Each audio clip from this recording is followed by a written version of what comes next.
far so good. Ramir? Salamat, Doc.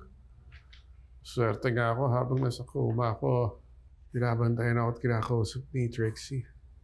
Oh, Trixie pala ang pangalan ng little person na yon. Little person? Oo, nako. Alam mo ba, nagpumilit daw yon na makalapit sa'yo para lang makausap ka. Iyak nga raw ng iyak yun eh. Habang kinakausap ka para lumaban. Yun daw ay napanood niya sa isang teleserye. Sorry po, umabot tayo dito. Sorry po na nasaktan natin yung isa't isa. Pero sana po lumaban pa rin kayo. Lumaban po kayo para sa pamilya niyo. Kasi kailangan po kita kayo ngayon eh. Kailangan ko rin po kayo. Kaya sana po, lumaban po kayo, Daddy. Huwag po kayong sumumpo, Daddy. Mahal ko po kayo, Daddy. Lilet? Ano bang masama doon? Napakaganda naman pala ng hangarin ng foundation. Ando na nga po ako, Tinang. Kaya lang po.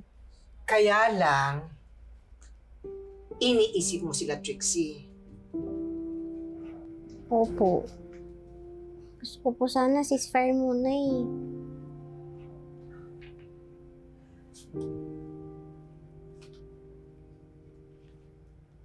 Bakit naman sila magagalit sa isang bagay na napakaganda ng intensyon?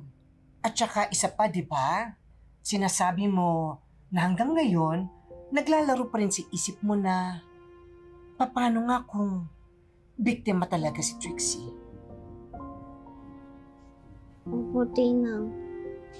Sa totoo nga lang po, hanggang ngayon binabagabag pa rin po ako ng konsensya ko eh. Paano po kung nagsasabi nga talaga ng totoo si Trixie? Ganito, Lilet. Habang wala pa yung malakas na patunay kung totoo nga talaga yung pinaglalaban sa'yo hanggang ngayon ni Trixie, baka ito na yung pagkakataon na bigay sa'yo ng Diyos para makabawi ka. Hindi man kay Trixie, kundi sa ibang biktima ng pang-aabuso.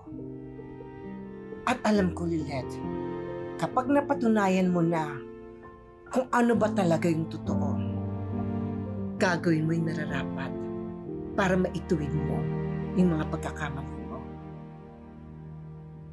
At promise, anak, kasama mo ko doon.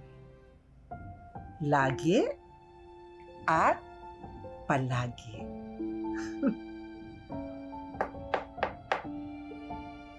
May tao po ata.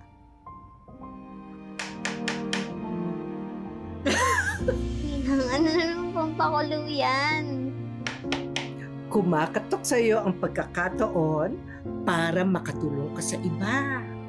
Hindi mo ba sila papatuloyin sa puso mo? Ako, Tinang, ano na lang kaya ang gagawin ko kung wala ka? Ay naku, Lilet!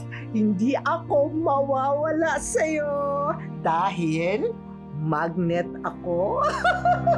Ay hindi! Epoxy pala ako sa'yo. Parang ganito, oh!